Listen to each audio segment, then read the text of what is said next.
Welcome to the Lifestylist Podcast, Jasmine. Thank you for having me. Yeah, lovely to meet you. And you. You, like many of my guests, weren't informed that we will also be shooting video here, so luckily you showed up in a cool outfit. You got your whole groove on. Passed the Lifestylist Very test. much so. But oftentimes when I interview people and they're not warned, they're like, wait, what? Oh my God, and they start freaking out. I'm like, dude, it's cool. This is a very earthy show. It's all good. But we kind of fit the ambiance today, so we're stylish. And we're matching colours. So you've got a funny accent. Where are you from? I live in London. I grew up mostly in southwest London, so it's called Greater London now as London keeps expanding, in a place called Surbiton, part of Kingston, near Wimbledon. Does that ring any bells? Got it. Is that anywhere near Grimsby? No. Grimsby's north. Oh, it is? Okay. I'm trying to get my bearings. I haven't been there in a long, long time. Grimsby, and I've up my map. No. It's very north. What are you thinking? No. I'm thinking of a town that's by Wimbledon that I used to stay in, not Grimsby. Southfields? Putney? Putney. Yeah. Just like Grimsby, not. Putney, lots of traffic, just like LA. Yeah, because that's where we used to stay. I was in a band and we used to go to the UK quite a bit, and we would stay in Putney, and everyone always said, oh, we're right by that stadium or whatever. Or was it Wimbledon? Is that what you said? Or Wembley? Wembley's not near Putney.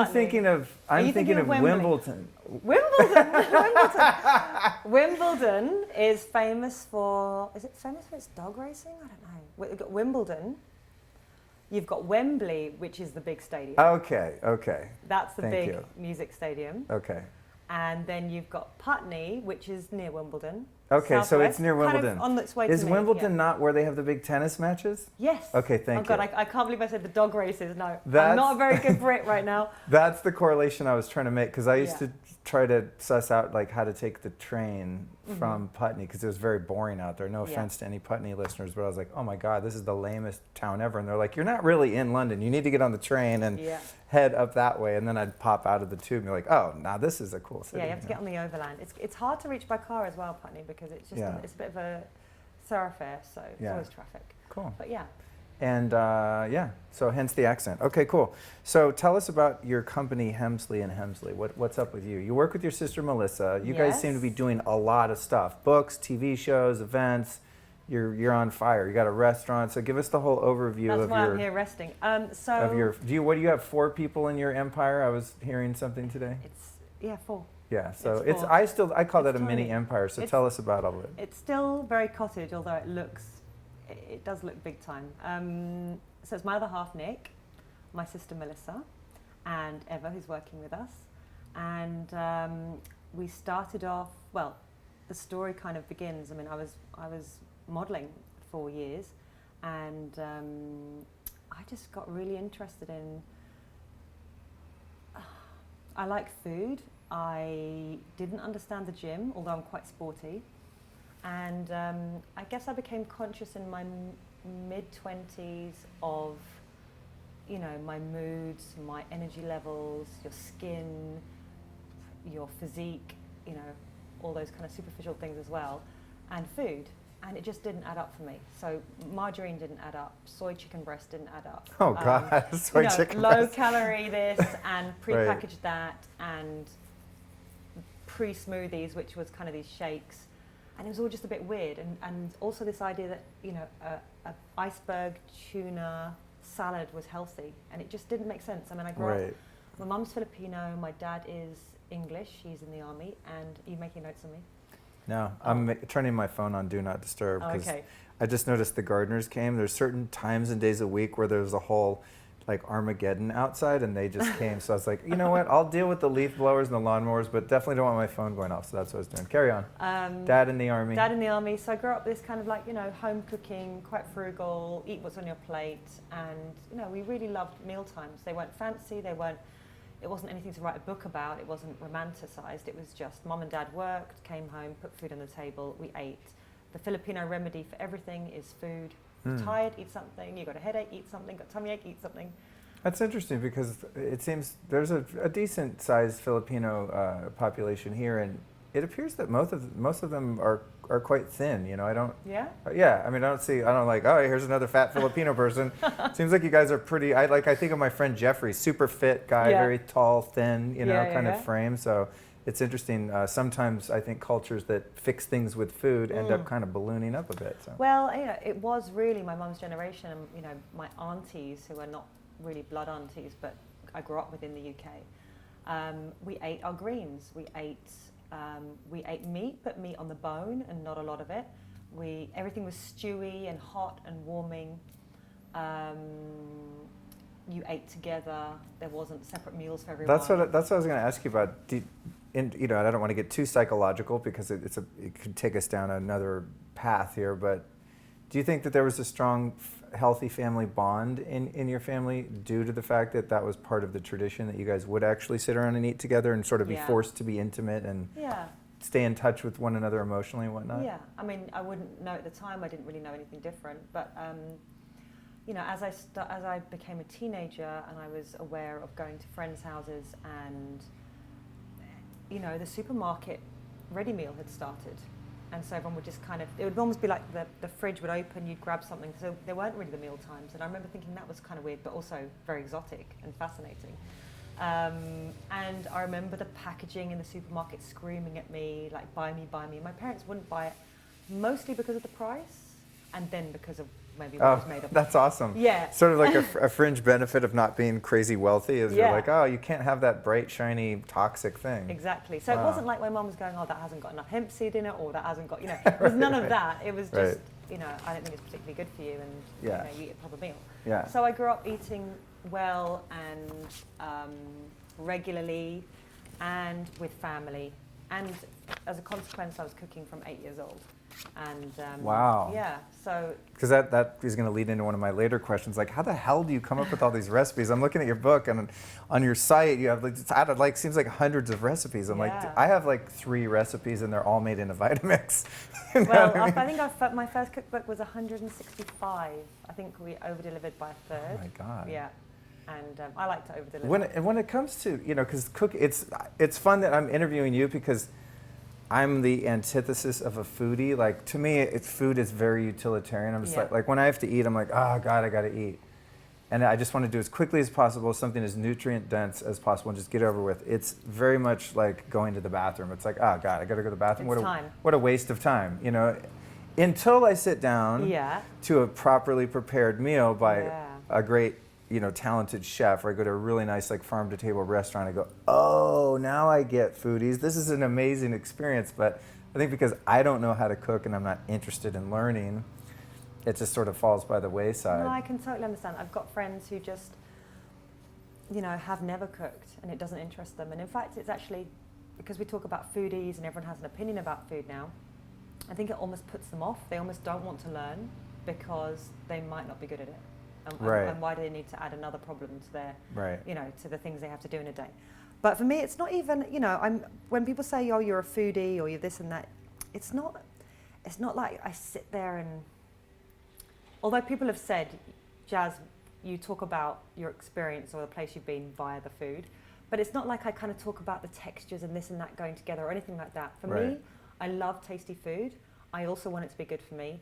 And I want to get it on the table as quickly as possible. So I'm not somebody who'll go, what am I going to do today? I'm going to just stay in the kitchen and, you know, create magic. That's not me. I love the people who do that. I know, I'm fascinated by the people who do that.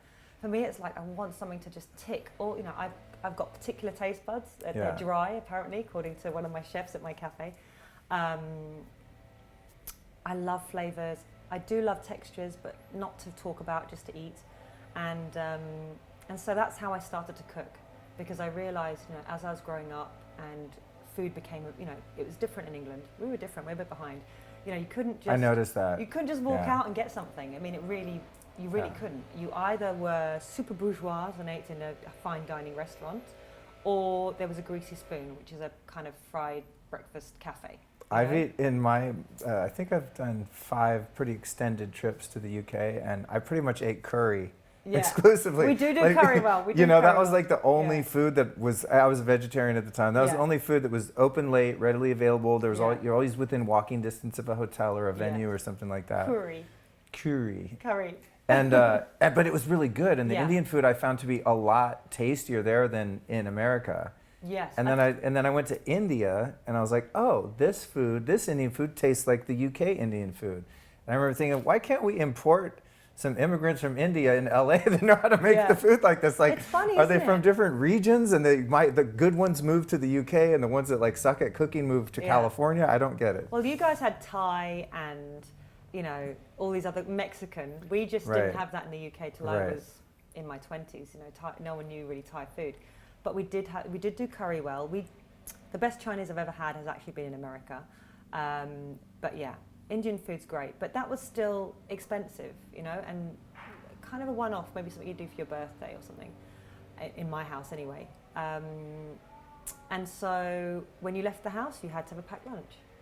Otherwise, you didn't eat. Did you get made fun of if you went to school with a packed lunch? Was it like... I did, but I do remember a time, because I also lived in Germany, because my dad was in the army, so I moved there too. And I remember a time when my packed lunches were just, people would bid for them, because my mum did really awesome packed lunches. Yeah. I remember just trying to, tasted. my mom was a real health nut, you know, so Yeah. she would make me these, I don't remember, just tons of fruit and just Yeah. chopped carrots and like boring, you know, Yeah, I yeah. wanted like... Oh, my mum's best one was a spring roll sandwich. I would trade like my whole lunch for like one tasty, you know, a Twinkie or something from some Yeah, other yeah. kid, you know. It was like, I didn't have a lot of bartering power because mine was quite healthy. But there was this, also, if you didn't have money to go eat out at lunch or get in the Yeah. cafeteria, you were sort of like, you know, it was like a caste system Yeah. in a Yeah, sense. yeah, And yeah. I was, as a kid, I was always embarrassed and self-conscious that I had to bring my little brown sack lunch to school, and I'd get Yeah. made fun of a bit and stuff. Yeah. Well, I remember being in playgroup, and my mum had obviously said no to crisps. So my childminder was also worked at the playgroups. This is like a nursery. Yeah. And I'm still fascinated by the sound of crisp packets, because when every kid got dropped off, the Would parents, you translate crisp for our American audience? chips Yeah. chips packets. Potato chips, so right? weird for me. Yeah. Yeah. Potato chip packets. So they were all the Yeah. crinkle, you know, they weren't the long life foil ones, they were the really plasticky, crinkly ones. And as each child was dropped off, their name would be written on the packet of crisps they bought, packet of potato chips. And I never got those. I got a biscuit from the biscuit tin. Nutrient-wise and everything, they were probably not far off each other, but for some Right. reason a biscuit was healthier than a packet of crisps. So everyone had their packet of crisps with milk, and I had my biscuit. And I now have a bit of an obsession about crisps. It's still the thing that kind of, if I'm down or I haven't slept enough or I'm cranky or something, I like a packet of It's the crisps. comfort cheat. It's my nostalgia. So I'm wondering something about creating these amazing recipes that you do, and that you're so prolific in doing so. And I was thinking about it in terms of a creative process. So you have someone who paints a painting, and they might be influenced by another painter or use a medium that another artist uses in a similar way. And being a musician myself, there are many times when I'd sit down to write a song, and I wouldn't even realize it, but I'd totally cop someone else's, you know, riff or a sequence or lyric or something like that. How do you actually come up with your recipes in order to come up with so many? And within the world of chefery and cuisine, is there a lot of like direct plagiarism where someone goes on your blog and lifts a recipe and tries to claim it as their own? How does the creative process of making a recipe work? Well, I think I heard once in music, didn't they say something like every song's already been written? It's Right. just, it's a reinvention of it. Right. One thing I was really, really amazed, because a lot of the time I think it in my head and it will be based on, I'll be lying in bed, I'll be nostalgically thinking about something, or I'll have a craving for a certain texture, or I'll be inspired by something savoury I've had and how can I turn it into something sweet, or I've eaten something really nice somewhere and I just think I can actually do a better job making it more nutritious. So those are kind of weird thought processes that go through my head. I was inspired a lot, mostly by my clients, because I was catering privately. I was like a health coach chef by accident. That's how it all started. Long before the books, before the blogs, before everything. I was working for a band that were having a reunion, and I somehow got recommended to them. I was still modelling at the time. When they needed more energy. They didn't want to be on a diet, and maybe one of them had some weight issues and things. And so I kind of brought along my philosophy of good digestion, whole foods, properly prepared, slow cooked foods that have been broken down, eating mindfully, chewing it well, sleeping at certain times of the day, of the night, eating at certain times of the day. And so a lot of inspiration came from clients saying, oh, I really miss chicken liver pate. Or can you make a cake that does this, X, Y, Z. Right. I was also into, because this was kind of really took off in 2009 when we didn't have anything like what you have in LA in the UK. So it wasn't like I bumped into a massaged kale salad while I was in the UK. That wasn't going to happen. And a lot of inspiration came from kind of online, or I was really into one of the earliest people like Mark Sisson and Chris Kresser.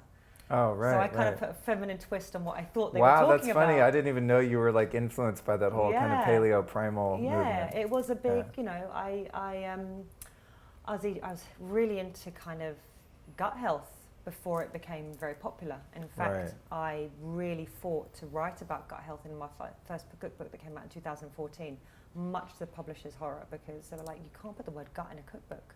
It's gross. That's funny actually, because that word, there's certain words that I think are gross, and gut is one of them. Really? Like when people talk about, oh, I'm getting my gut biome test, I'm like, ugh. Like I don't know why I have that. Maybe it's just that big old section here. It's most of you. It's just one of those words that I actually don't. So if you were the publisher, I wouldn't have got it in. Basically. Yeah, right. I was never bothered. I was fascinated by it more than anything. Yeah. I like freaking people out and saying you're more bug than human. Right.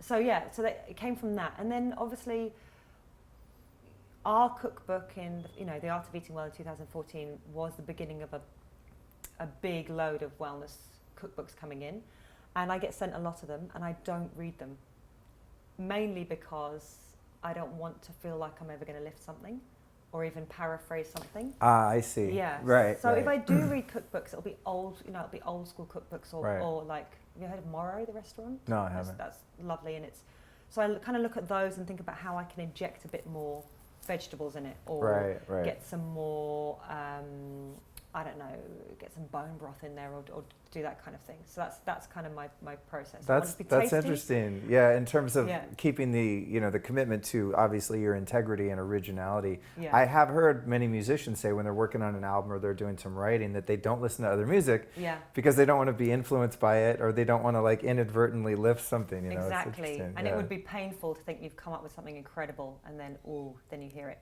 Right. I remember once one of the salad dressings I made was a ginger and anchovy dressing. And so in cakes and things, I love putting like basil in my cake and stuff like that. And sometimes I'll do a little Google search, and ginger and anchovy, I couldn't find anything on it. I was like, okay, it must taste gross. It tastes delicious. But wow.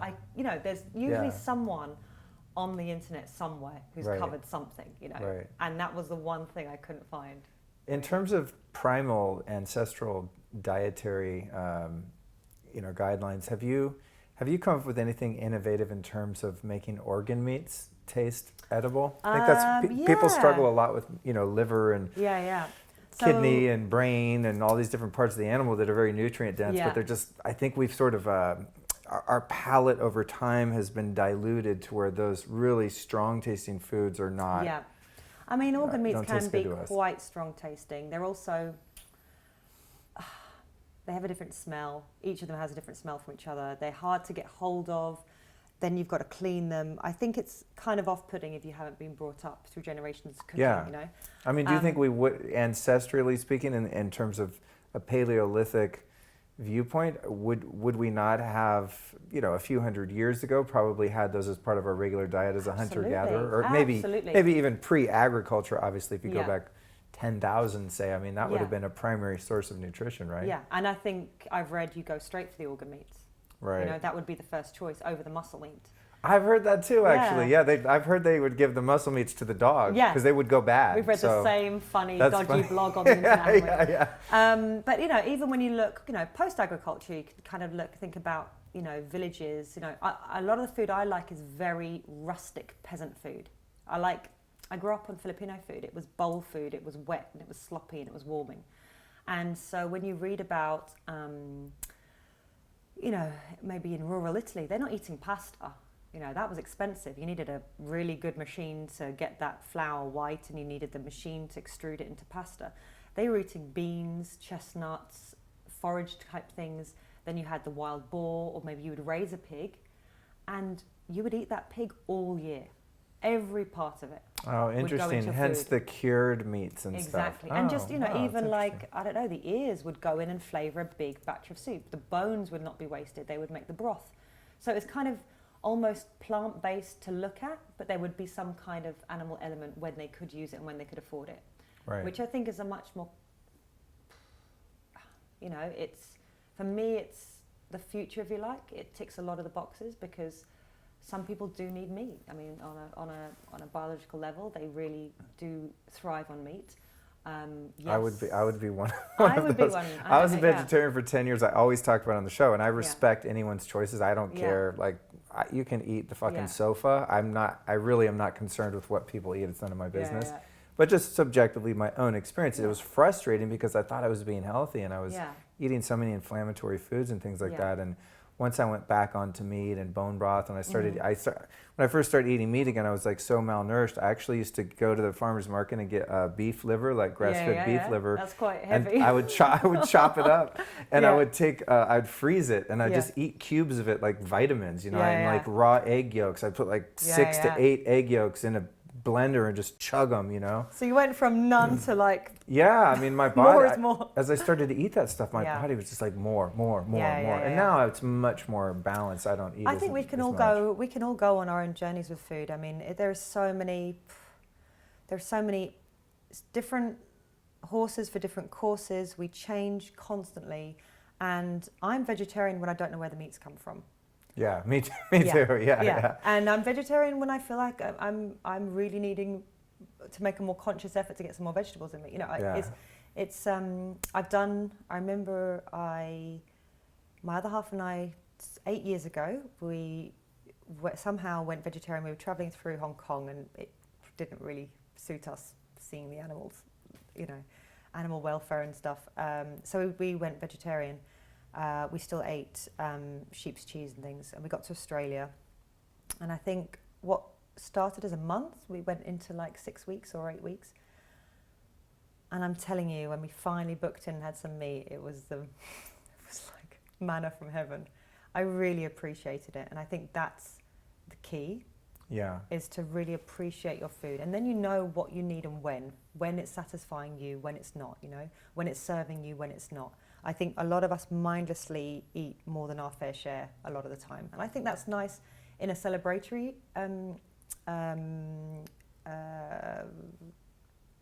my words are gone. It's nice to celebrate with a lot of food. That means abundance and family and sharing, but it's a shame when you're at your desk and you don't even know what you ate, you know, and you're kind of your gut pays the price. Well, you know, it's funny you mention that because I have started to be more discerning about where hunger begins and where craving ends. You know, the difference between like craving something. And last year it was really weird. I started to crave sugar a lot, and that's something I've always been like a huge we can talk about sweet that, actually. tooth. But as I became more high fat and ate like closer to a paleo diet, I stopped craving grains and carbs and sugar and stuff like that. And just be more, you know, a cyclical ketosis, I guess you could say. So kind of eating a very high fat diet. And last year I started like at night, I just like, oh my God, I'd start craving sugar. And then I ended up having just some energy issues and stuff. So I had a whole round of functional medicine lab tests, and my gut was just wrecked. I had like yeast and parasites and E. coli. I mean, it was just like a disaster. And so I went through this whole herbal protocol and this detox for like a month. And halfway through it, I was like, shit, you can't even pay me to eat sugar. I was just not interested. You know, I thought, oh, that's so funny. I wasn't hungry for these foods at night. It was like cravings, and they were coming from the bugs in the gut wanting more of this and more of that. I'm literally being like controlled by that. And that's not even to speak of emotional eating, where you're eating foods that produce a lot of dopamine that help you forget about your problems, you know? So there really is a lot more to the, you know, there's the psychology, and then there's the gut biome piece that are going to dictate what you eat. How would you? And there's the Ayurvedic way as well. Right, and I want to totally, I want to go into that, especially as it relates to eating meat and stuff. But when it comes to food cravings and what motivates us, what are some of the things that would motivate us to eat a certain way, and how can we learn how to really be in tune with our body and listen to what the body needs, where the body's like, you know what, I need 10 egg yolks right now. And you know it's a legitimate need. I think from my experience, and the reason that I'm doing what I'm doing and being quite successful at it is because I think I'm quite good at observing. I'm quite interested in watching myself kid myself a lot of the time about food or about anything. You know, I'll watch even in a shop. Do I like it? I don't know if I like it. Someone else buys it. I like it. I want it. I really wanted that. Now she's got it. You know, I really love watching this whole scenario play out in my head. So I would say, yeah, you've got this emotional eating. You know, there's I'm definitely an emotional eater. I've got friends whose appetite shuts off the minute they hear bad news. For me, maybe it's the Filipino kind of eat and then sort it out. Once you eat, the problem will go, you know. So I'll just eat. And I've got to really watch that. And that's particular about chocolate, actually. Or salt and then chocolate and then salt. So, you know, you have that's a lot of self-awareness. Yeah, you have the salt, then you want something sweet to balance it. Then you have the too much sweet, then you want the salt. So I could yo-go between those two. Right. And I watch myself because I'm only picking off a corner of that chocolate, and then I'll look and the whole bar's gone. So there's that emotional eating. Then there's the nostalgia of food. So I can think what I like about the nutrition in food, but if I am in Germany, I want to eat Wurst and Senf, which is sausage and mustard, because that's what I had when I was there, and that brings back so much memory. And I'll do it once and I'm done. But it's a bit like, I once went to Thailand and I went on this, I went on a kind of detox retreat thing, and I didn't first have a Thai curry. So what did I do? I thought about a Thai curry for the whole week. I was obsessed with the Thai curry. If I just had a Thai curry when I'd land, I would have ticked that box. So I know for me, a lot of things are nostalgia. Even foods I didn't like when I was young, Filipino foods, now that no one's making them because all my aunties are too, can't be bothered, you know, especially when cakes are so cheap in the supermarkets and that kind of thing. Now I really miss it, even though I didn't like it. So there's nostalgia is a big thing.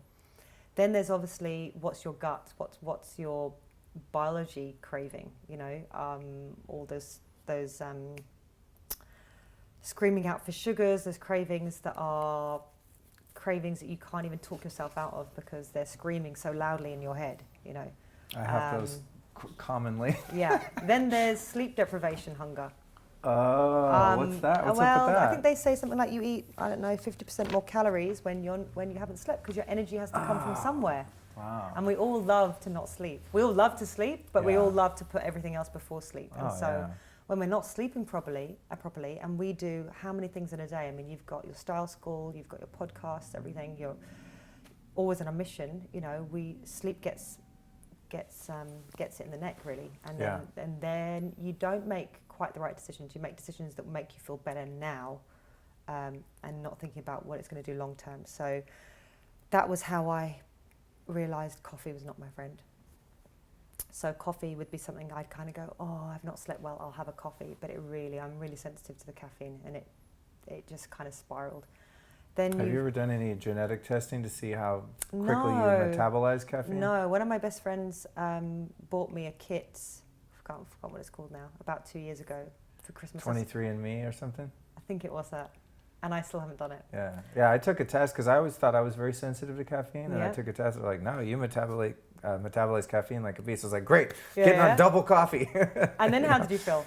I am actually. The metabolizing has to do with how fast it goes through you and how long it lasts. So I can have a coffee at like 5 or 6 and sleep just as well. Yeah. So it's more about that. But I do feel just nervous system wise and just the way that I'm wired in my personality. It does make me a little nervous. Like today I didn't have coffee, and I would say I'm much more chill having this interview and doing all this than I would have been had I had a big coffee today. Yeah. So in Ayurveda we'd call this a quality. It's the quality of caffeine is to stimulate the nervous system. So you might still be metabolizing it, but it has a hyper, you know, it affects you. It affects your mood.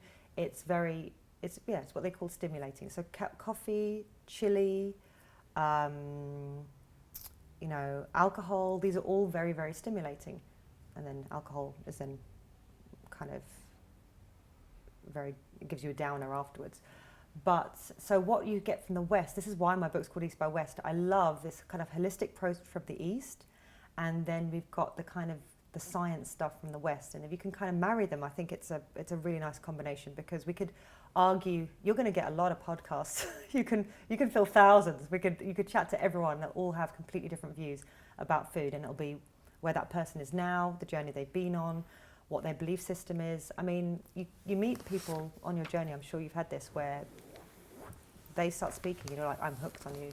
Yeah. You've made me, I've now seen my life in a whole complete different way, and I'm going to change this, that, and that in my fridge. So yeah, I'm sure I can metabolize coffee, because if I'm on holiday, coffee has got zero effect on me. So I find it exacerbates whatever I'm doing. So if I'm writing emails, I start writing emails like that. Right. If I'm having a good time, I start having a really good time. If I'm chilled out on a sun lounger on the beach, I'm really chilled out. So for me, it's the quality of the stimulating effect of the coffee on where I'm at, rather than can my body actually metabolize it. Let's go into the East by West philosophy then, because I have not yet covered Ayurveda on the show. I did one show early on with Mas Vidal, and that was more about lifestyle than food. It was just more about kind of the philosophy and the doshas and things like that. But even then, we ended up veering off into meditation and yoga and all kinds of stuff. So give us a bird's eye view, just a brief explanation of what Ayurveda is for someone who doesn't know. And then I want to go into how you have managed to marry that with the primal, ancestral diet and the science and all of that, which is quite valid, because that's a fascinating approach. Okay, so Ayurveda, which I'm sure I'm saying wrong, is the science of life. So Ayur is life, and Veda is knowledge or science, so science of life. And it comes from this 5,000-year-old Vedic civilization, who, when you read about them, were geniuses. It's where yoga came from, it's where Vastu came from, which is the feng shui, architecture, science, maths, everything. And this philosophy of living well is, I guess, it sits side by side with yoga, which has the same roots. And yoga is almost living the lifestyle. That'd be the very loosest terms of how Ayurveda and yoga fit. So yoga is how you live that knowledge of Ayurveda. Does that make sense? Totally, yeah. Okay. And so Ayurveda you could call it the delicate balance of mind, body, and spirit. So it's interested in those three. Something we're just beginning to talk about in the West, isn't it, is mental health and spiritual health. We've been so obsessed by the physical for so long. What do you look like? How many press ups? What's your six pack like? How fast can you run? What's your lung capacity? It's that kind of thing. Right. She's really healthy because she's got great skin and great hair. It doesn't matter that inside she's whatever. Still hates her mom. Yeah, exactly. Yeah. And so we're just realizing there's so much more, because we are very lucky to be sitting here, not really worrying about our next meal, not really worrying about a roof over our head, not really worrying about how we're going to keep warm. We've got the basics to survive, and now we're interested in thriving, and people are filling their lives with stuff, and I'm guilty of that. I love it. And there's still this void. So we're just kind of now embracing. That's why I feel like yoga has come as this very physical, all about the asanas. And now suddenly, and it got more extreme. It got into Bikram, it got into Rocket. Right. And now suddenly, actually, we're going to classes and we're paying to do some breath work, which, who would have bought that ticket 20 years ago? I just went to a sound bath last night. It was $25, and I happily paid. I play sound baths. Oh, really? Yeah. And cool. They're 45. I play crystal bowls, actually. Oh, neat. Yeah. Which is basically a way of me nurturing my yin side, my feminine energy. Right. Because I wear pants, I'm a businesswoman, I've got a business, I run around. It's funny. You're like reading my mind, and I love that our conversations obviously have the ability to kind of meander in and out, but I was sitting here and you were saying something, I wasn't paying attention, I was thinking about something else, and I was like, oh, she's a business, because you mentioned your part, was your husband? Yeah. Your better half? Is my other half. You called him your other half, or your other half, not your better half. And I was sitting there thinking, I said, I wonder how the relationship works, because she's out doing business and being proactive and, using that young energy to make shit happen and make money and build a business. Yeah. And I was just, for, a millisecond, I said, I wonder what he's like. how do they find balance? So maybe that's a question, It is. I mean, I am what we'd call, what Moss might have covered. Is it Moss or Mass? Mas Vidal. Mas. Yeah. I'm very Vata. I'm Vata Pitta, which means I'm Vata is the airy, fast, light, dry, jumping from subject to subject, as you'll be able to. Sorry, editor, by the way. Wanting to try everything, quick to learn, easy to forget. Not I'm easy to forget. I forget everything. And kind of a bit of a consumer. I want to be everywhere. The Pitta side is a very type A personality, a leader, perfectionist qualities maybe. And so I've got this lot of Vata and some Pitta. And then you have a bit of Kapha as well, because we've got all three doshas in us. And they all play out in different ways depending on your environment, the time of your life, the time of the day, the seasons. But because London is very fast, quick, dry, stimulating, which is also Vata, I have to really watch my Vata. And that's why drinking coffee is not good for me in London. Right. It's just too much. You get too intense. Yeah. So Ayurveda says the more creates imbalance. You need the opposite to balance. So for example, if I'm, my characteristics, I've got my bones will be light, my frame is small and slight. I would love to do spin class and crazy stuff. It just doesn't suit me. I need grounding, I need to breathe, I need to lie on the floor, I need warming foods. I don't need leafy, I don't need dry, cold, rough salads. I need big pots of stodgy comfort food, because it's the opposite of what I am. Whereas someone who's very kapha, like my other half, is quite laid back. He's fine on coffee. He's fine with chili. He's fine with anything that kind of stimulates and uplifts, because he's really, really content to chill out, and I'm not. I'm feeling like, oh shit, I chilled out for 5 minutes, I should be doing something. That's funny. So that's where we're quite opposite. I mean, he's more tridoshic, which means a bit of everything, but he's, compared to me, he's very chilled and laid back. And so you'll use things like doing sound baths and stuff to get in touch with your more feminine energy. Yeah, and also because Nick and I trained in sound about 5 years ago, and we just realised, wow, it is such a powerful way to disconnect from outside, reconnect from inside. You don't have to know how to breathe, any breathing techniques. You don't need to put your jazzy leggings on. You don't need to have a mantra. You don't need to have any of those things. Sound just penetrates. So you can think what you like about it. You can dislike it, but it's having an effect on the body. It's bringing you into harmony with yourself and actually with a room, so you end up having this kind of unified consciousness, if you like, in that small time frame. And if anything, you walk in, you lie down, and who doesn't need that? Yeah. We put you in a beautiful bed, we tuck you up with Oh, covers, that's cool. we give you a little bit of a massage around the head and on the shoulders, and people literally turn to jelly because. And you do this in London? Yeah. On a regular basis? Yeah. Oh, cool. Yeah, we started doing them in. It's taken off. I mean, again. My friend I'm doing it with, Tony, she's also in wellness. She has 5 businesses. She has 5 aspects to what she does. One of them is live blood analysis. Oh, I love that, yeah. So she was fascinated about the effect of the sound on the blood. Ooh, has she tested it? Yeah, Oh. She couldn't believe it. She said the only thing she's ever seen have the same effect as meditating on a mountain for a couple of hours, and yet in minutes the effect on the blood was incredible. That's so interesting, because last night I was at the sound bath at my friend Miha's house. He has this thing every Monday night, and I finally made it over there. And it reminded me, I have a device over there on the floor called an amp coil, and it works with frequencies. It's like a biofeedback and magnetic field technology. And it shoots these vibrations through your body, and you can use it for healing and cleansing, but I mostly just use it for balancing, and it just chills you right out. Yeah. I was at this thing last night, I was like, oh, this feels like the amp coil, because I could feel the sound waves vibrating my body physically. And then I thought, wow, well, I wonder what's happening to my cells. And I actually had that thought about, oh, I wonder what my blood's doing now under the influence of a certain frequency, because there are these harmonic frequencies, right? Yeah. That's so interesting. And it brings you into homeostasis, and that's when your body does its stuff.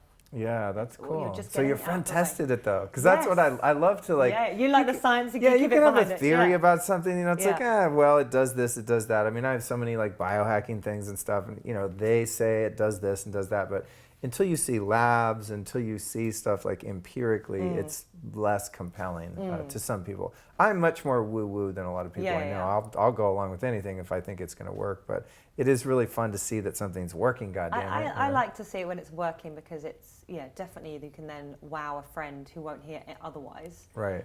But I also feel like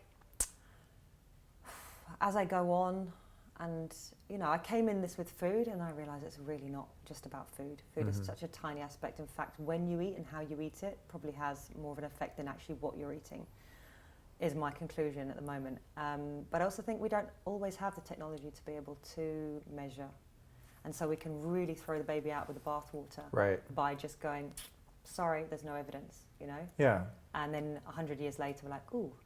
Yeah, I mean we do need gallbladders. We do need tonsils. That's that's the unbalanced other side of that, the skeptical side, which is it's like I always use the example. How do you prove love, the principle of love or the power of love? I mean, when a little puppy comes in the room and looks all happy, I mean, why does that make you feel good? You can't prove that. We can't do live blood cell analysis maybe and prove that that's doing something, but subjectively each person knows. When you see a baby or a puppy or someone you love, or there's a human connection or some validation, that it just changes your chemistry, and changes the way that you feel and think. So for sure. So I would say, placebo it works, and if your mind made it work, wow, it goes to show the power of the mind. So I want to go back to the East-West thing, because I'm really into this, because I think along those terms as well, because I use a lot of ancient technologies. I do Kundalini yoga, I do all this stuff, but then I have these crazy modern devices that achieve some of the same states that you would maybe have to go to a mountaintop and meditate for a while would have. So in terms of the Ayurvedic approach to food and thinking about the continent of India and all of the people there being largely vegetarian, and from what I understand, the perspective of Ayurveda and that whole way of eating is mostly exclusive of animal products, aside from ghee and things like that, and some cheeses, but you have like a whole country that's essentially vegetarian. And having been to India for a considerable amount of time, people didn't seem terribly healthy there. I don't know what their rates of disease are, but I don't walk around India going, damn, these people are ripped, man. What are they eating? It's like you don't think of Indian people as being fit, as you'd say, right? So I don't know that that's because people always go for the vegetarian argument. It's like, well, look at India. They've been doing it for thousands of years. And I go, well, they don't seem like that healthy. I don't know what as I said, their rates of disease are. But I would say, I'd say a lot has to do with Western influence. I mean, certainly for me. Us getting our processed foods into the country. I would say. So, for example, I went to the Philippines when I was 9. And I remember having a little cry because my aunties were smashing shrimp in a pestle and mortar, and I didn't want to eat that. And everything was handmade and homemade.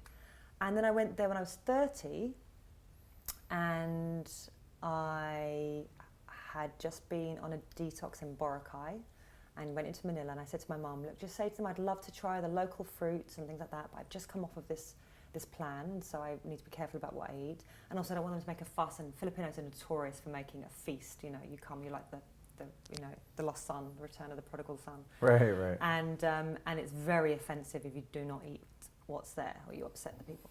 And as I said, just ask them for some local fruits and stuff. Anyway, they did put on a feast. It was delicious. But they were so eager to show me every westernized food that they had. That's so sad. I know, spaghetti out of tins. And I remember going there when I was 9, that and sucks. it was an absolute treat. Myself and my cousins would walk, 4 blocks on a Saturday, because I stayed there for a month, and we would get a little Coca-Cola and a packet of Doritos, and that was our kind of thing, and it was so much fun. When I went there when I was 30, all the children from this big to this big were just chomping through bags of sweets and chocolate and fizzy drinks like it was just normal food. Right. And it was heartbreaking. Oh man. And that's brutal. I was brought up, to not waste the food on the plate. We ate plenty of bitter greens. Like I never had that thing that some children are said to have, which is they don't like the bitters and things. It's not, they don't like broccoli and stuff like that. I always loved those foods because I guess I had a palate for it from a young age. And now I meet my generation or my age group and younger, and they're just eating chicken and rice. and then Western foods, branded foods, processed foods. Right. I went to Cambodia, and they have these amazing chickens in Cambodia. They're literally legs. You know, they haven't been bred to have these huge breasts. Right. They're excellent mothers, so they don't really eat eggs. They let the mothers look after the eggs, and they hatch into chicks. And they obviously had fresh fish and vegetables, and all that went to the eco hotels or the hotels. And the farmers ate the packet noodles and the packet sauces and the MSG this, and it was just, and there's malnourishment there, and they're in the sunshine. They're farmers, and they're malnourished, and it's not from lack of money, you know. So I feel like now in India, I mean, yeah, sugar's cheap, food is cheap, processing is cheap. Everyone's got fridges and microwaves now. You know, the old-fashioned way would be they bought everything they needed for the day that morning. There wouldn't be a fridge. They ate fresh for every meal. There was always a designated cook in the house, usually the mum, and people were much more in tune with their food. And people laboured. You know, you grew your food or you went to get your food. I think there's stories where the mum makes the food for breakfast, and then the husband goes off to work, and then she makes lunch, and then she pedals the whole way to give it to him, then goes back and starts dinner. You know, it's a full-on production, and I'm sure as hell glad I'm not doing that. Right. But there, you know, yeah. Now you look around the world, and the influence of processed foods is taking its toll. You know, we want to go down that route. We ship everything we start to dislike, and we realise it's bad for us. We sell it to those people. Yeah.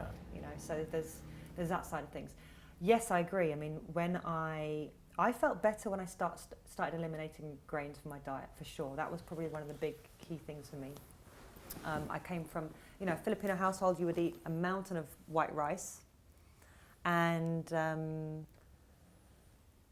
so I'd only really ever eat really good sourdough bread if I was going to eat grains, or I ate all the pseudo cereals, and I soaked them first, and I would, you know, allow myself to eat whatever I wanted in a restaurant or at my friend's house or whoever's cooking for me. So in that way, when I was cooking, I just made sure it kind of suited me, and then it made me game for anything else that I came across.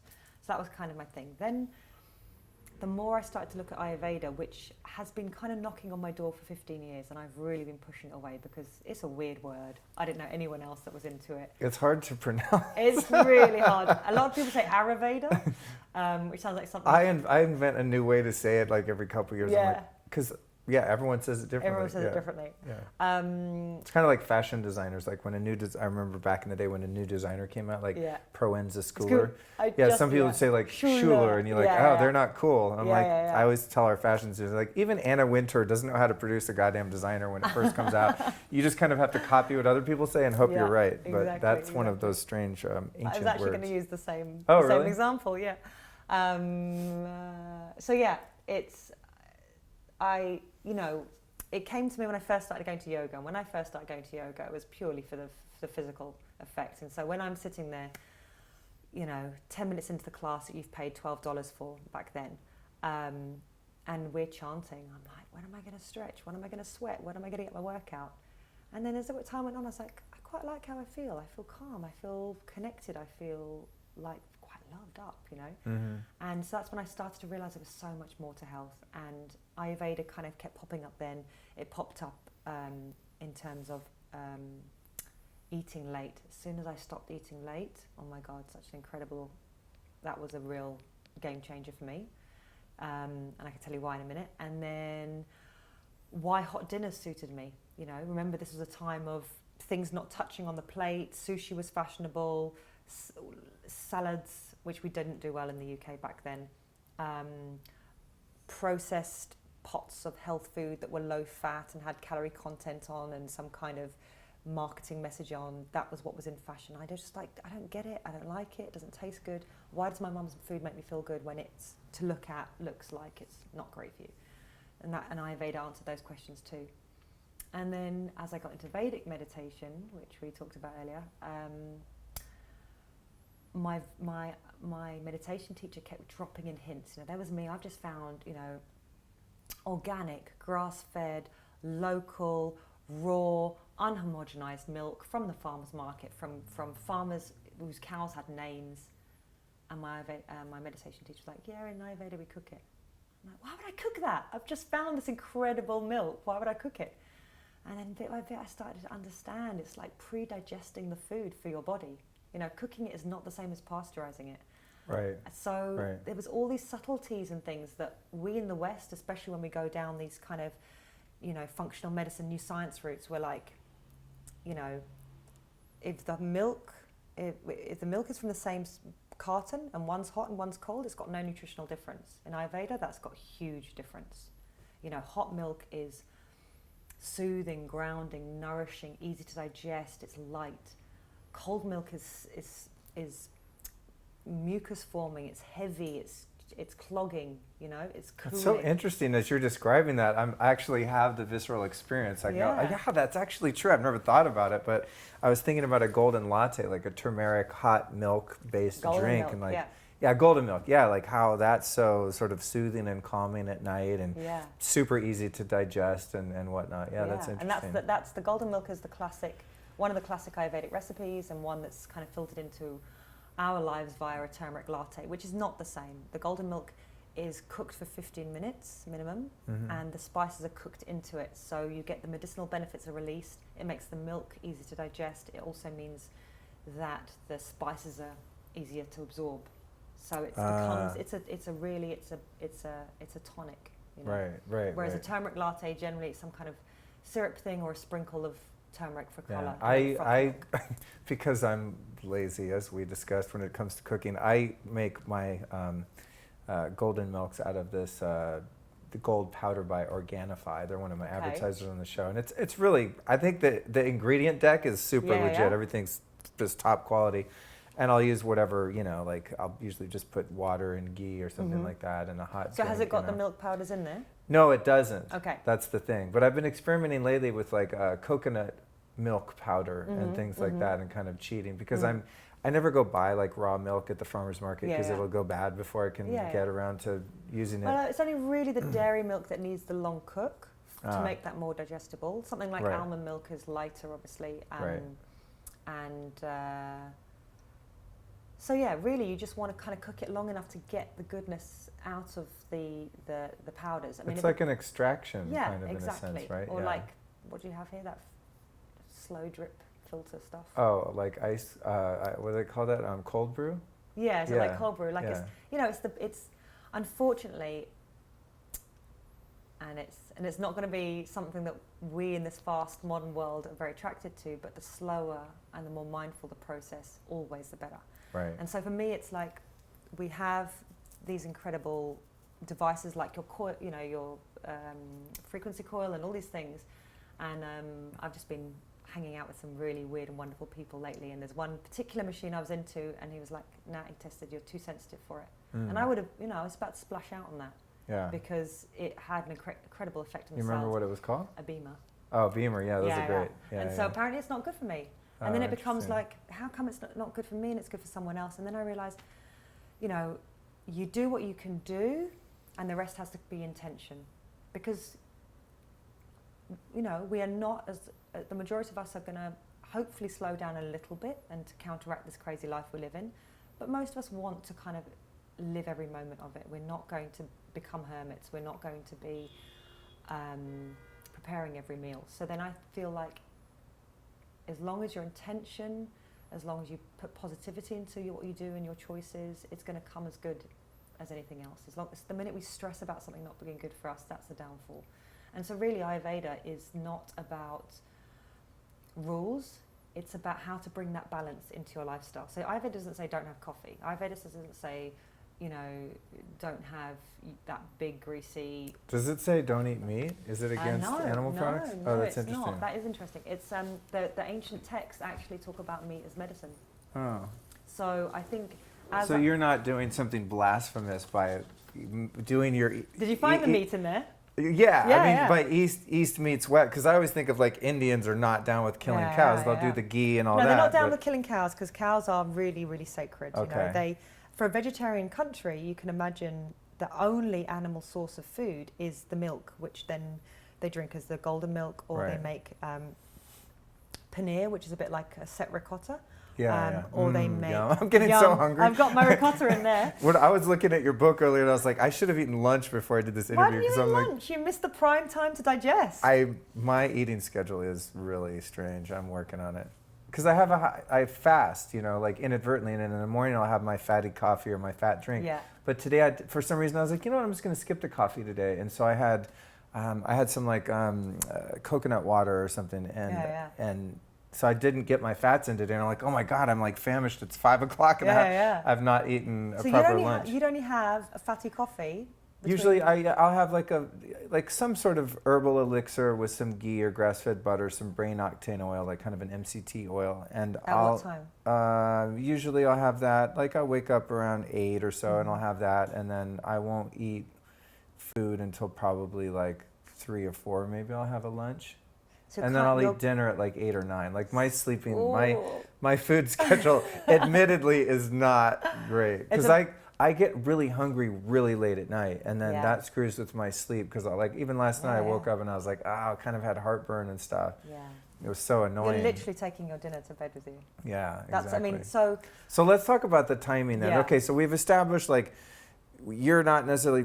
We cover the last point? So the meat point. Well, yeah, so let's do that and then talk about the timing. Okay. So how have you sort of integrated the primal paleo thing, which is an ancient way of eating, with actually a newer way of eating would be the Ayurvedic, is a more domesticated, industrial-based diet, let's be frank, right? Hunter-gatherer people on the continent of India would not have been eating an Ayurvedic diet. They would have been eating whatever freaking gopher was, they caught under a rock or something, So how have you married those? How I kind of see it is, when you are a hunter-gatherer, the only way to survive is being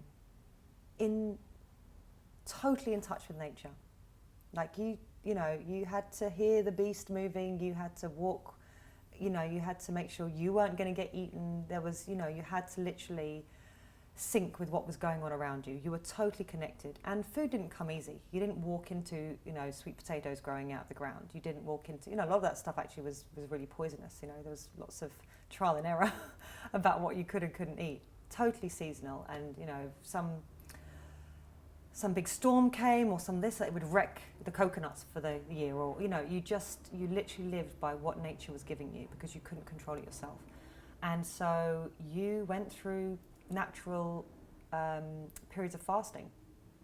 You created what we call the Agni, is the stomach fire. Have you ever done breath of fire? Yeah, sure. Yeah, all the time. That's your Agni. Every day. Yeah. Every day. So that's your Agni. Yeah. And so naturally that would fire up from all the movement you did, and even just the kind of the hunger of the chase of getting your food, And so it was a really natural way to live. Then when we decided to slow down and be able to control everything, which someone told me recently was more about beer than anything else, actually. Oh, funny. Yeah. Smart. Alcohol always goes back to alcohol. Right. When they finally started to grow their food and control this and create their abodes, and you barter with this grain that lasted a long time. It's the first time they had food that lasted a long time, as money and society grew and things. And they covered the aspects that we need to survive, like I talked about: food, shelter, clothing, warmth, oxygen, water. Humans get lazy, suddenly you've got it all at your fingertips. And so the art of living, the science of living, was really a way to keep us connected to nature. So all those rituals and ceremonies and traditions that we've kind of thrown out the window in our chase for new age technology and always being one step ahead, trying to be one step ahead of everything, disconnects us from all that stuff. And so even back then, even 5,000 years ago, they knew the human ego had to be contained by introducing rituals that made you worship. For me, I was raised as a Roman Catholic. Worshipping the Ganges is a bit weird, But now I actually see why, if you don't give thanks to the water and respect the water that gives life to the community, if you just pollute it willy-nilly and don't care about it and just divert it and do all these things, you wreck, you really mess things up. And so now I see why that ritual of even a tea ceremony in the East, in the UK we kind of stick the kettle on, dunk our tea bag, you know, kind of give it a quick mix, slurp it on the way. You know, by the time we've even got back to our desk, we've slurped it. You know, there's no connection to it. You know, and in Asia, you think about, they boil the water to a certain temperature. They know the flavors of the teas like we might know fine wines. How they serve it, you know, just the right temperature, how they present it. And when you get given, we give it, our sound baths tea, and it's incredible. People come up, we let them come up and wake up like a baby, slowly, gently, and they sit there and we hand out these little, like a mug actually, with a little bit of tea in, and they'll go, and they literally look at it like they've never seen a cup of tea before. Wow, because they've become so present from the sound bath? Present. They've had their eyes shut, they've had to start using their other senses, they're waking up, they're going gentle, they've got something warm, they start to feel the texture of the cup, they start to connect to the temperature, the right temperature, what's those smells, what's in this. And that for me is what these rituals are that Ayurveda, you know, and other philosophies and religions almost base things on, because it keeps us connected to each other and to our environment. So we remember we're nature. Like that's the number one. We are nature. And so let me not stay on point. So when we've created these societies, and we started to learn, I mean, how we found out that if you soak the rice, or if you soak the lentils, if you split the lentils, they become easy to digest. If you cook them with certain spices, they had to basically. It was like what we do nowadays, which is, we are living in this community. We've got Wi-Fi coming at us. How can we control that? We've got central heating. It dries out our skin. How can we remedy that? You know, that's what they were doing. They're saying, right, we're a bit disconnected from nature now because we're trying to create our own little ecosystem. So we have to learn how to prepare that food properly. We know how to get the best out of that food. And so that's how this certain food preparations began. So khichdi, which is this mung dal, lentil, rice porridge, if you like, when you prepare it in a certain way, when you toast the rice first, when you prepare it with the spices, it becomes a whole, very easy to digest protein. And that's a very staple dish. Interesting. You see? So you and even... Because if I were to just go boil some lentils right now and eat a bowl of them, I would be wrecked. Yeah. Why? What would it do for you? I would get stomach cramps, like bloating, gas. That'd be horrible. This is the big issue. And a lot of people have problems with lentils, but most of us are not preparing them properly. So they have to be... First of all, Ayurveda focuses on a smaller number of lentils. They are usually dal, which means split. So it means the hull has been removed and that they've been split in half. Soaking is really important, rinsing, and then cooking for a long period of time, not in a pressure cooker as well, if you want to get pedantic about it. And then with spices. And this combination of the spices makes it easier to digest. They also make sure they're hungry. You don't put lentils onto a fire that's not fiery. That's like putting a log onto a slow burning fire. Interesting. It goes out. Interesting. And they eat very slowly. So scoffing unprepared lentils quickly, that's when you didn't make it to the next stage in the Ayurvedic world, you know. Right. You might as well go back out in the forest and forage again. Right. So it's like, this is what we've got. How do we make it work for us? That's so interesting. So it was sort of a segue out of the hunter-gatherer lifestyle into a more domesticated, certainly agricultural-based lifestyle. Yeah, Ayurveda was a later refinement of the agricultural-based lifestyle. Ah, okay. It wasn't. They didn't come out of the forest and become Ayurveda. Ah, okay. It would become Vedic. You know, it became interesting. You know, and what fascinates me is we think we're so modern now. We think we're so up to date. We think, you know, we feel like we've apart from a few details in genetics and all that kind of thing. Yeah, we're bang up to date, you know. But actually, so much of what we're discovering now, quantum physics, they knew it 5,000 years ago. That's the funniest thing. I always think about that because I've been doing Kundalini yoga a lot for maybe 6 years or something, 7 years, something like that. And then I'll go do some other modality or something. Oh, it's scientifically proven, thing. And I'm like, I know what it was. I just went to this Tony Robbins event, and he's like, okay, we're going to do this breathing thing, and it's called this, and it's called that. And I was thinking, this is yoga. It has a different name, but there's all these studies and all this stuff. And not to, discount any of that's amazing. I love that information's getting out, but we're not, as you're right, we're not as clever as we think we are. Like, much of this has already been established and just forgotten about or buried or just been lost in translation of moving from one country to another or culture to another. And so that's really, what a fascinating way to look at it. I've never looked at it like that. For me, I think it's like the knowledge is there. It's all there. And it's just, are we conditioned or have we been conditioned not to tune into it? Right. You know, because, you know, incredible inventions, I can't think what, were thought of at the same time. I think iridology was found at the same time by a boy who had an owl in one country, on the other side of the world by a scientist or by a doctor. Wow. You know, and the boy didn't have the technology for sure. He somehow tuned into something. It's there.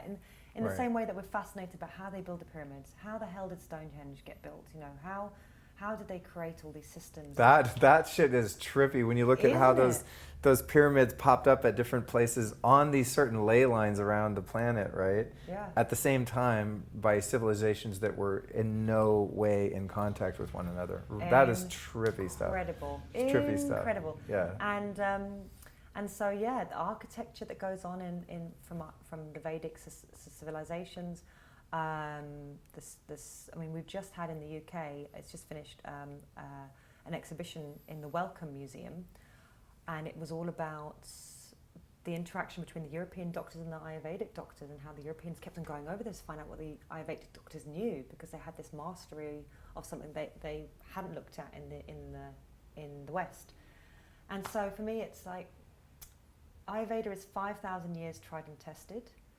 It's designed to support you. It's not a club. You're not in or you're out. You're not paleo and then you ate a donut. You're not vegan and then you had a T-bone. It's like, it's you take, every time you can work with nature, you basically buy yourself vitality. You're going with the flow, and you know, you're going with the stream, and that's always easier. You know, it makes for an easy life.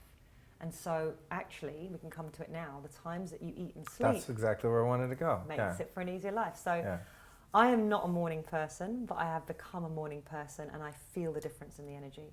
I really, really do. I mean, some of that might be placebo because someone's told me it, but it's working for me. It suits me. I wrote this book at 5 a.m. every morning while I travelled. Otherwise, it wouldn't have been done. And that was the time when, conveniently, no emails came to me, no one was up, no one was expecting anything of me. If I was a mum, my kids would hopefully be asleep. You know, that 5 a.m. is a really precious time. And what makes sense to me is, Ayurveda says between 4 and 6 a.m., that's the really good time to wake up, because just before the sun is when the energy of the earth is really strong. And that's why, if you think about farms, the animals are up before the sun. The farmers have got to get up early. The day starts, you know. They instinctively, their body clocks know. You know, that cockerel, I mean, it's usually depicted when the sun's coming up, but even before, the cockerel's already sounding off. If you go camping, you know, it might take you a week or maybe just 3 days. If you don't have your blue light, you don't have your technology, you will start yawning come 6 o'clock. As the light goes down and you're reading by torchlight, that soon starts to become boring. You'll fall asleep, and then you'll wake up somewhere between 4 and 6 a.m. Right. That's the energy of the earth. Right.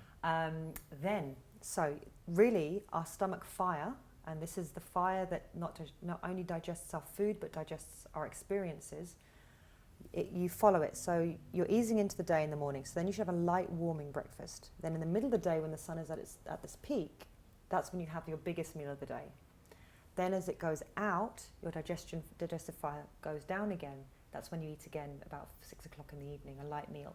And then you're nice and digested in bed by 9:30, 10. That would be the ideal. And you're like, no way, not me. No, bye-bye. You know what's funny, Jasmine? Actually, I'm like, oh my God, this would be a dream. It actually sounds very appealing to me. And I'm doing it now. It's like delicious. It's this benchmark. I'm like, someday I've got to get in alignment, because I know that I'm not. Yeah. Like, I know that I'm totally out of sync with everything you just described. You're in sync with the city. Yeah, exactly. Yeah. And some of the things that I always talk about is like, you know, how do we make our water as natural as possible? Our lighting, like some of the basic fundamental things in nature. How can we sort of mimic that or recreate it in urban environment? But the timing is not something that I've really looked at depth or made a real effort. That timing has such an effect on your, you know, the things that we have in our hands that we can control. But we're much more into the supplements. We're much more into this and that. But the ones here, like the time we eat, when we eat, how we eat, what we eat, when we sleep, they're the ones that we can have some influence on. And a lot of those are free too. That's the thing, you know. As you arrived, you know, as a bunch of supplements showed up in the mail as they do, and they cost a lot of money. And And I'm into them. I mean, oh my goodness, I'm into them. Our soils are depleted. We are depleted. I mean, we fly. I mean, how unnatural is that? We need the mastery of the West and the East to, you know, not everything can be kind of, if we're not growing our own carrots, then we need some kind of something else to go on and support us. They're supporting, they're like the sidekicks to us. But I know right now I'm staying with my friend who's a Vedic meditation teacher, and it's so easy. We literally go to bed at 9:30. I giggle. It's so yummy. I giggle as I get into bed. I'm like, oh, this is so good. And then I wake up at like 5:45, and I feel great. And there's this silence, you know? Yeah. And I woke up in my own time. There's no alarm screaming in my ear. There's no, oh, shit, jump in the shower. Right. It's, you know, brain clicks on calculating time. Okay. How long to get there? Did I do that? Did I pack that? Did I get that? Shower, eat, wash, da-da-da-da. You know, what a cruel way to wake up. You know, you wouldn't do it to your baby. Yeah, it is. It's very jarring. It's very jarring. Was it difficult to get your other half on board with this rhythm? He doesn't like anything I tell him to do. Of course, yeah. But if he comes across it by himself, he's right. all too happy to tell me. So basically we're like, we anchor each other. I mean, that's cool. I'm like, you need to meditate. You haven't done it this week. I was like, oh, shut up. And then next week he'll catch me and like, I think you need a med, babe. Right. So it's good. And we have a very, you know, our life is, we travel a lot. But a few things that we've done that made such a difference is we don't have a TV. That immediately frees up so much time. Me either. You can see right here. It's missing. Is that Nelson? I think it's Napoleon. Napoleon, that's what I meant. Yeah. I had that thing for 8 years, and then someone's like, "Oh, that's Napoleon." I said, "I don't know." I found it in my friend's garage. My friend was moving. He said, "Yeah, I'm moving to New York. If you see any old crap in the garage you want," I said, "That's amazing. Yeah, I love that thing." Okay, Napoleon, not Nelson. Please edit to make me sound better. Later learn. Okay, the last thing I want to cover, timing thing, very inspirational, totally makes sense on a common sense, basic level. You talk a lot about, it's not, you know, only what we eat, but how we eat. So walk me through like how to properly eat in terms of pace and also food combining. We don't have a lot of time left, but I love that you talk about both of those things, and I wanted to touch on that. Okay, so how we eat. So, I mean, things I've been saying since I started Hemsley is there are no teeth in your tummy. So how you swallow it is generally how it likes to come out the other end. Even though you've got all these meters of digestive tract, you need to think about the surface area of the food. You know, what can it get to? And amylase, obviously, that's the saliva is a really important enzyme to start digesting food. So you want to coat your food in that. So generally what you swallow wants to be more like soup. So even if you choose a crunchy dish, by the time you take it down, you know, you want to have got your gnashes on it and released it, you know, you've broken it down and made it so that your stomach can actually absorb what's there. So chewing is particularly important. And I find it quite funny that we're in this world now where we're all foodies, we've all got an opinion about food, but when it comes to the act of actually eating, it's either this very distracted or very quick thing. It's a bit like having a quickie, you know? It's not without the long love making, if you like. It's like we talk about sex all day long, and when it comes to it, it's just a quickie. And a quickie is nice every now and again and very necessary. But actually, where is the pleasure? You know, the pleasure happens in the mouth. Generally, we just kind of like look to our food and we expect it to scratch our backs. You know, we're like, and then we have one taste and then the rest goes in. And it's, you know, unless a dish is like exploding in our mouth, we never give it any credit. Whereas actually Ayurvedic, you know, asks you to actually get connected with your food. So I'm with a friend at the moment, and I was telling him to slow down. And he's like, my God, I'm just tasting more stuff. Like, I don't know if I particularly like this dish when I started eating it, but now I'm starting to love it. And it's because you created a connection. And when you don't cook your food, you don't grow your food, you don't prepare your food, you don't have that connection. So eating is the one last chance you have to connect with what's going to actually ultimately become you. So slowing down and being mindful, I call it geisha training, you know, like be graceful with your food. It's lovely to really eat your food and get involved, you know, and you know, it makes everyone happy to see people really kind of going for it. But it's not giving your stomach much of a chance, you know. This is where your mouth signals to your stomach what it's about to receive. Is it very fatty? Is it very carbohydrate? Does it have a lot of protein? You know, what are the digestive juices I need to get ready? Do I like this? Have I just been a bit protein heavy lately? Is this like this is a bit of a carb overload? You know, it's a way of having a conversation without having to have a mental, you know, is this good for me? Is this not? Has this ticked the box? You know, it's more of a feeling. And then also, you know, your stomach is 2 fists. It's not this. It's not this. This is your gut. It's here. It's a really small little organ, you know. And so if you overstuff it, stuff just can't move. It's like filling up the washing machine until it's packed. And then it's like, what happens to this detergent? It just sits on the top and you get a lump of powder at the end. Yeah, you know? Yeah. I mean... Great analogy, yeah. Someone said to me, oh my goodness, I used to pull out my here's a boy, I used to pull out my sheets and there'd be a dry patch. So the water couldn't even get in, you know? Yeah. So that's a really good analogy about it. Then the times of the day. So you saw the middle of the day, that's the best time to feast. If you want to eat something that's not technically healthy, or you have digestive issues but you know you want birthday cake, lunch is a better time to do it. Take a little bit of raw ginger with lime or fennel and salt. Have that 10 to 15 minutes before. That really stokes the fire. That's like your fire lighter. You want that fire strong. So, you know, if you know that a donut's going to cause you indigestion, but you really want a donut, then wait until you're really, really, really, really, really hungry. And then you sit there with your donut and you eat it. And you enjoy every mouthful because you chose to eat it, you know. Too often, and I think this is something that women suffer from a lot. You just described what happened to me Sunday. Yeah? With a cronut. Yeah. I haven't had one of those yet. Oh, man. And I love croissants, so I should try one of those. Oh, man. But yeah, really sit there and enjoy it. Not if I make it go away really quickly, it doesn't exist. Right. And that's a lot. That's, again, the mentality of the psychology around food. And then evening, if you eat early, and you eat light, and this was really difficult for me because I used to eat my biggest meal at the end of the day, and I get it, it's when you see your family, your friends, it's social. Maybe you had a crappy sandwich at work, now you want something really robust. Just try for a bit, reversing it, make it more robust, make lunchtime a thing, you know, get away from your desk, and then the evening, make a really easy soup so you have more time for your friends and family or for yourself. Have your soup. If you get into bed before 10, after 10 to midnight, that's the pitta time of day again, which is the same as 10 to 12 at midday when your digestive fire is strongest. So you're actually repeating it at night, and that's why you get a second wind and you tend to eat again. Because I get so hungry like at 10 o'clock. Yeah, your body's like, oh, we're going into the next day. Yeah. Yeah, and then if you've got blue light as well. Damn it. That I've got dialed, but for the audience you can mention. Yeah. So if you, you know, guys, if you're coming home from work and you're looking at Facebook with, you know, from a blue light screen or your TV, or you know, in England we've got the tube and it's got the fluorescent lighting, then your body stops producing the melatonin. It thinks it's daytime. It thinks, oh, we're up and we're at 'em again. Let's go. Let's get some food into this baby. Let's go for it. You know, you're telling your body, move through this time. Better times will come when I can sleep, but they never do.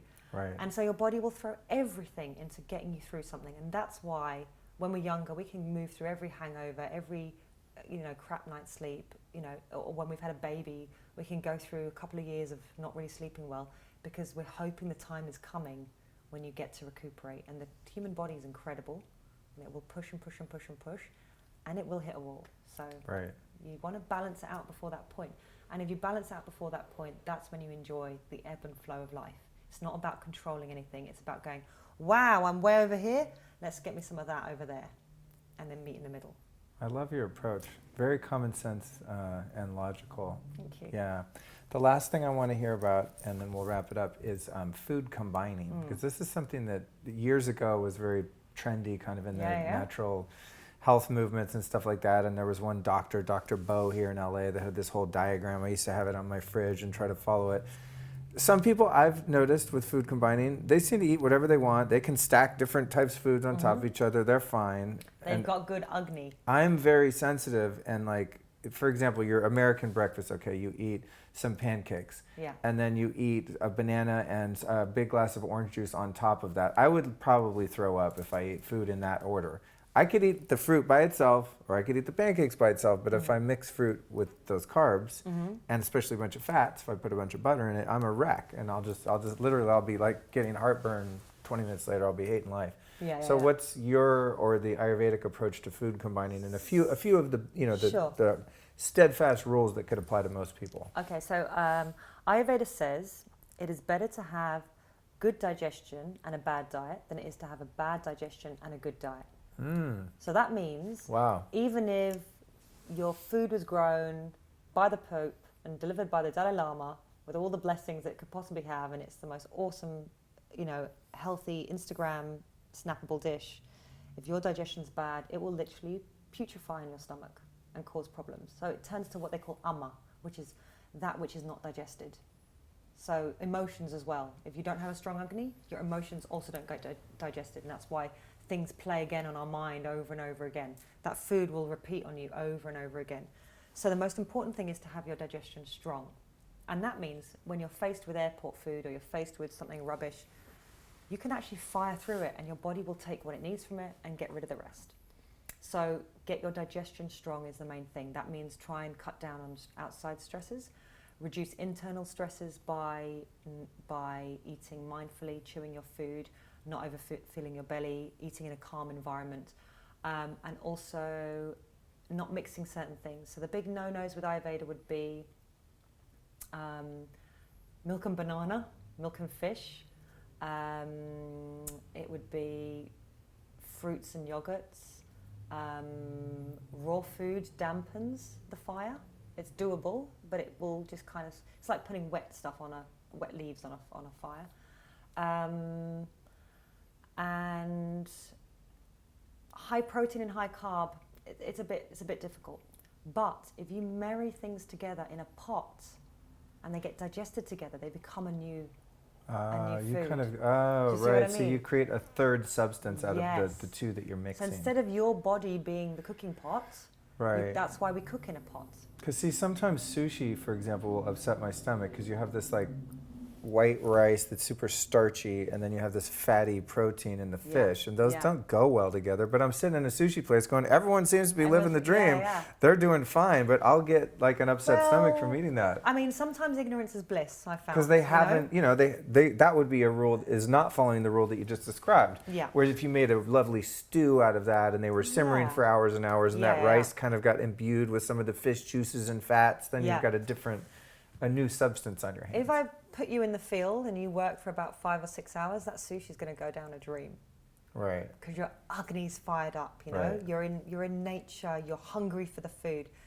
So it's so many different things which can make Ayurveda feel complicated, but actually it's almost the beauty of life. It's the subtle layers. We're not tick boxes, we're not rule lists. The art of sushi and rice it's art, right? Yeah. So think back to the first time you ever ate sushi. I mean, it's so beautiful. You're like, oh, where does this go? This dips into that, and that's, oh, did you try that? And what's that stuff there? And you're connected. You're eating slowly. You're fiddling with the chopsticks. Now it's like ready to go. What do you do later? I'm not going to get me another sake. Right. Right. And that's also, believe it or not, that's a problem. Yeah. So we can measure and we can test what does and what doesn't go together, and scientists can debate against this and debate against that. But it's so many different things. So I think, if I'm in a situation where I've got to go to someone's house and eat dinner and I'm not hungry, I will literally have a little bit of hot water that helps to kind of flush things through, and I will eat ginger or lemon or salt, and that will get me hungry. And then I'll eat slowly and I'll be polite about it. And if I like it but it's not going down well, I'll take a doggy back home. Right. Cool. Excellent. Yeah. So, wow, thank you. Went well over. That's great. No, it's great. I mean, honestly, I did a poll on my Facebook group, by the way, if you're listening to this at this point still. I have a private Facebook group called The Lifestylist Podcast where you can weigh in on conversations such as this. But I did a little poll in there, like, do you guys want me to, if I have a long episode, say that's an hour and a half, 2-3 hours, do you want me to split it up into 2 episodes like I have been doing on Tuesday and Friday? Do you want me to split it up into 2 halves, put it out back to back the same day on Tuesday, or do you want just one long one? And it was like 90% of the people like, just give us one long one, we'll figure it out. Yeah. So I was like, all right, cool. So so today I'm releasing one that's 3.5 hours. Oh God. Yeah, because it is what it is, know. So no, it's fine. But I have a network spinal analysis appointment in Beverly Hills, which is just this really lovely therapy that I've been doing, so I'm going to go do that. But in closing, tell us about the name of your book, where it can be found, your cafe, TV show, website, social media, anything you want to promote. So there's 2 Hemsley and Hemsley cookbooks. I have a cafe in Selfridges in London, and my latest book, which is East by West, which is simple Ayurvedic recipes for mind-body balance. is, I think, online.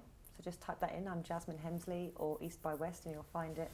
And yeah, I hope you enjoy. Good luck for your taster of Ayurveda, or, you know, there's some pretty good stuff in the back. I'm very proud of something I've created called the Star of Ayurveda, which really helps you to understand the doshas and the qualities in a really simple, you know, I like to see things visually. So I love the it's fun. guidelines in the beginning too, where you give just kind of some basic outlines. I was reviewing that before our talk and I was like, oh, this is actually very simple and easy to follow. And then you get into the recipe, so it's a cool book. And for anyone who's suffered from digestive issues, I know I have, I really invite you to have a look at the Ayurvedic perspective on things, because you could I'm going to do that, because that's one thing I have not really sussed out. Yeah. Like, I'm still struggling with that a bit, and I'm otherwise a very healthy person. And just to give you some kind of a bit more background, you know, what really made me sit up and pay attention is everything we're talking about now: fermenting, sprouting, soaking, nut milks, slow cooking, oil pulling, tongue scraping, mindful eating, you know, conscious pooing, all these things,